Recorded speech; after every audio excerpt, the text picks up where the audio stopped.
ಯಾರು ಅರಿಯರು ನಿನ್ನ ಭುಜಬಲ ಪರಾಕ್ರಮವ ಸಮರದೋಳು ಆರ್ಜಿಸಿದ ಏನೇ ಇದು ಒನಕೆ ಒಬ್ಬ ಒಂಥರ ಒನಕೆ ಹಿಡ್ಕೊಂಡಿದ್ದೀಯಲ್ಲೇ. ಯಾರು ತಿಳಿಯರು ನಿನ್ನ ಭುಜಬಲದ ಪರಾಕ್ರಮ ಅಂತ ಪದ ಹೇಳ್ತಿದ್ಯಲ್ಲ. ಯೋ ನಿನ್ನ ಭುಜಬಲದ ಜೊತೆನಲ್ಲಿ ಒಂದಿಟ್ಟು ಬುದ್ಧಿ ಬಲನು ಇದ್ದಿದ್ರೆ ಎಷ್ಟು ಚೆನ್ನಾಗಿರ್ತಾ ಇತ್ತು. ಊರ್ ಜನಗಳೆಲ್ಲ ಹೋಗ್ಯಾಕೆ ಅಂತ ತನ್ನ ಬಟ್ಟೆಗಳನ್ನ ಹಾಕೊಂಡು ದಿಮಾಕ್ ಮಾಡ್ತಿದ್ಯಲ್ಲ. ನಿನ್ ಬುದ್ಧಿಗೆ ಏನಾಗದೆ ಇಲ್ಲಡ. ನಿನ್ನ ಬುದ್ಧಿ ಸರಬೇಕು ಅಂದ್ರೆ ಇದೇ ಸರಿ. ಇನ್ನೊಂದ್ ಕಿತ್ತ ಹೋಗುದು ಇಸ್ತ್ರಿ ಮಾಡ್ಬಿಟ್ರೆ ಯಾರಿಗೂ ಗೊತ್ತಾಗಿಲ್ಲ. ಅಯ್ಯೋ ಅಯ್ಯೋ ಅಯ್ಯೋ ಅಯ್ಯೋ ಯೋ ಜನಗಳ ಬಟ್ಟೆ ಕೊಡೋದು ಕಿಲೀನ ಕೊಳೆ ತಕ್ಕೊಳ್ಳಿ ಅಂತ. ನೀನೇನಯ್ಯ ಜನಗಳ ನಂಬಿಕೆ ವಂಚನೆ ಮಾಡ್ಬಿಟ್ಟು ಇದು ನಿನ್ನ ಕೊಳೆ ಮಾಡ್ಕೊಳ್ತೀಯಾ? ಏರಂಗಿ ನಾ ಹೇಳ್ದಾಗ ನೀನ್ ಕೇಳ್ಬೇಕು. ಕುತ್ತಿಗೆ 3 ಗಂಟೆ ತಕ್ಷಣಕ್ಕೆ ನಾನೇ ಗಂಡ್ಸು ಅಂತ ಓಡಾಡ್ಕೊಂಡಿರ್ಬೋದು ಅನ್ಕೊಂಡಿದ್ಯಾ? ಒಟ್ಟಿಗೊಂದು ಭದ್ರವಾದ ಕೆಲಸ ನೋಡ್ಕೋ. ಬೆಚ್ಚಿದನ ಆಮೇಲೆ ತೆಗಿತೀನಿ. ಇದು ಬ್ಯಾರ್ದು ಬೆಚ್ಚು. ಆಮೇಲೆ ತೆಗಿತೀನಿ. ಇದನ್ನ ಬೆಚ್ಚು ಬಿಚ್ಚು ತಂದು ಕೊಡು. ಯಾವಳೆ ಇವಳು? ಅಲ್ಲ ಕಾಲ ತುಂಬಾ ಕೆಟ್ಟೋಯ್ತು. ಆಗಿನ ಕಾಲದಲ್ಲಿ ಗಂಡ ಅಂದ್ರೆ ಏನ್ ಭಕ್ತಿ ಏನ್ ಪಿರುತಿ. ಅಲ್ಲ ಆ 3 ಜನ ವೈಫ್ಸು ಗಂಡಂದ್ರ ಸೇವೆ ಹೇಗ್ ಮಾಡ್ತಾ ಇದ್ರು ಅಂತ. ಯಾರವ್ರು 3 ಜನ?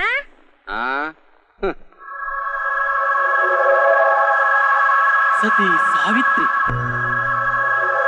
ಮಹಾಸತಿ ಅನಸೂಯ, ಸತಿ ಗಾಂಧಾರಿ. ಅಷ್ಟು ಜನ ಏನ್ ಪುಣ್ಯ ಮಾಡಿದ್ರು ಏನೋ. ಅವ್ರ ಹಸ್ಬೆಂಡು. ಏನೇನು? ಯಾವ ಬೆಂಡು? ಹಸ್ಬೆಂಡು ಅಂದ್ರೆ ಗಂಡ ಅಂತ ಅರ್ಥ. ಹೋಗಿ ಹೋಗಿ ನಿನ್ನ ಮದ್ವೆ ಆದ್ನಲ್ಲ 2ನೇ ಕ್ಲಾಸ್ ಪಾಸ್ ಮಾಡ್ರು ನನಗೆ ಎಂತ ಹೆಂಡತಿ ಸಿಗ್ತಾ ಇದ್ಲು. ಪತಿವ್ರತೆ ಅಂದ್ರೆ ಏನಂತ ಗೊತ್ತಿಲ್ಲ, ಹಳ್ಳಿ ಕಮಾರ್ ಅಂತಂದು.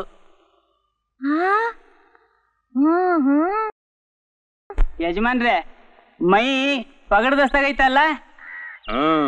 ಮತ್ತೆ ಯಾರು ಏನ ಮಾಡುವರು ನನಗೆ ಕೇಡ ಮಾಡುವರು.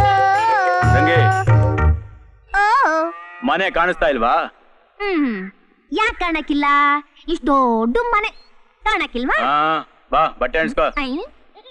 ಇದೇನಿದು ಇಷ್ಟೊಂದು ಬಟ್ಟೆಗಳು? ಮತ್ತೆ ಕೃಷ್ಣ ಅಂದ್ರೆ ಏನ್ ತಿಳ್ಕೊಂಡಿದ್ಯಾ ನೀನು? ಅಲ್ಲ ಇಷ್ಟೊಂದ್ ಬಟ್ಟೆಗಳನ್ನ ಉಟ್ಗಳಕ್ ತಕ ಬಂದಿದಿರೋ ಇಲ್ಲ ಮಾರಕ್ ತಕ ಬಂದಿದಿರೋ? ಏನಂದ? ಯಾವಾಗ ಬೇಕು ಅಂದೆ. ದಿನಕ್ 3 ಜೊತೆ ಬಟ್ಟೆ ಮೈ ಮೇಲೆ ಇಲ್ಲ ಅಂದ್ರೆ ಈ ಕೃಷ್ಣನ್ಗೆ ಆನಂದನೇ ಇಲ್ಲ. ನಾಳೆ ಸಂಜೆನೆ ತಂದ್ಬಿಡು. ಈಟೊಂದು ಕೊಳೆ ಐತೆ, ಈಟೊಂದು ಬಟ್ಟೆಗಳವೆ, ಶುಭ್ರವಾಗಿ ತೊಳ್ಕೊಡು ಅಂತೀರಾ?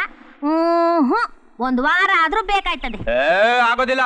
ನಾನ್ ರಂಗಾಗಿಲ್ಲ ಅಂದ್ರೆ ನನ್ ರಾಣಿ ಕೋಪ್ಸಳಕ್ಕಿಲ್ವಾ? ನಿಮ್ ರಾಣಿಯರ್ಗೆ ಈ ರಂಗದ ಬಟ್ಟೆಗಳು ಬೇಕು ಇಲ್ಲ ನೀವು ಬೇಕು? ರಂಗಿ ಇದೆಲ್ಲ ನಿನ್ಗೆ ಅರ್ಥ ಆಗೋದಿಲ್ಲ. ಜನ ಶೋರೂಮ್ ನೋಡ್ಮೇಲೆನೆ ಗೋಡೌನ್ಗೆ ಬರೋದು. ಶೋರೂಮು ಗೋಡೌನು ಹಂಗಂದ್ರೆ ಏನು? ಹಂಗಂದ್ರೆ ಬೇಡ ಬಿಡು. ಅದನ್ನೆಲ್ಲ ಬಿಡಿಸಿ ಹೇಳಿದ್ರೆ ಜನ ತಪ್ಪು ತಿಳ್ಕೊತಾರೆ. ಏನೋ ಒಟ್ನಾಗೆ ಬಟ್ಟೆ ಶುಭ್ರ ಮಾಡ್ಕೊಡು ಅಂತೀರಿ. ಶುಭ್ರನ ನಾವು ಮಾಡ್ಕೊಡ್ತೀವಿ, ಆದ್ರೆ ನಿಮ್ ಮನಸ್ಸನ್ನ ಯಾರು ಶುದ್ಧ ಮಾಡ್ತಾರೆ? ಏನಂದ? ನೀವೇ ಮಾಡ್ಕೋಬೇಕು ಅಂದೆ. ಮಾಡ್ಕತೇವೆ ಮಾಡ್ಕೊಳ್ಳಿ.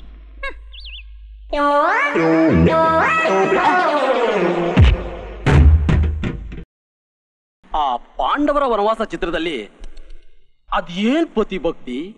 ಧೃತರಾಷ್ಟ್ರ ನಿಜವಾಗ್ಲೂ ಪುಣ್ಯ ಮಾಡಿದ್ದ ಅಲ್ಲ. ತನ್ನ ಕಣ್ಣಿಗೆ ಬಟ್ಟೆ ಕಟ್ಕೊಂಡು ಆ ಗಾಂಧಾರಿ ಜೀವನ ಪೂರಾ ಪತಿ ಸೇವೆ ಮಾಡಲಲ್ಲ. ನಿಜವಾದ ಹೆಂಡತಿ ಅಂದ್ರೆ ಅವಳೆ.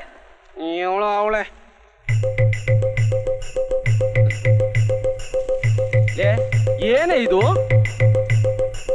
ನಿಮ್ಮ ಆಸೆ ನೆರವೇರ್ಸದೆ ನನ್ನ ಆಸೆ. ನಾನು ಗಾಂಧಾರಿ ಆಗ್ಬೇಕು ಅಂದ್ರೆ ನೀವು ಧೃತರಾಷ್ಟ್ರ ಆಗ್ಬೇಕಲ್ವಾ? ಅದಕ್ಕೆ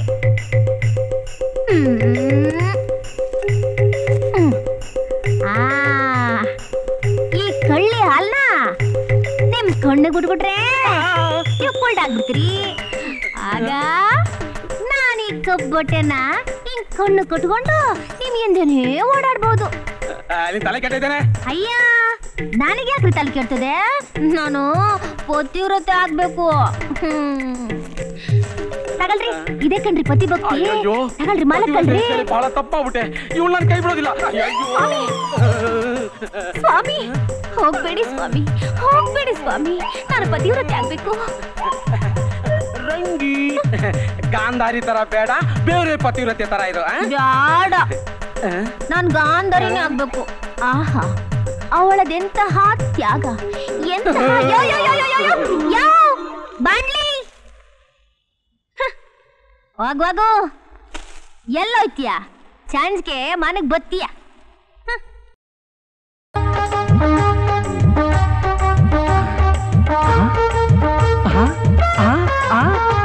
ಆಶ್ಚರ್ಯವಾಗ್ತಿದೆಯಲ್ಲ, ಇವಳು ನನ್ನ ಹೇಳ್ತೀನ. ಪತಿ ಸೇವೆ ಅಂದ್ರೆ ಇದು. ನಾನು ಪತಿವ್ರತೆ ಆಗ್ಬೇಕು ಅಂತ ಎಷ್ಟು ಕಷ್ಟ ಪಡ್ತಾ ಇವ್ನಿ. ಪತಿವ್ರತೆ ಆಗ್ಬೇಕು ಅಂದ್ರೆ ಇಂಥವೆಲ್ಲ ಮಾಡ್ಬೇಕು.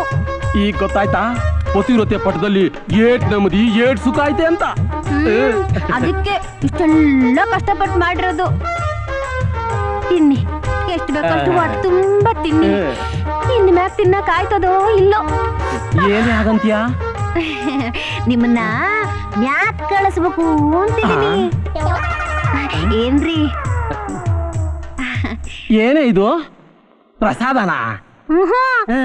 ಪಾಷಾಣ, ಇಲಿ ಪಾಷಾಣ.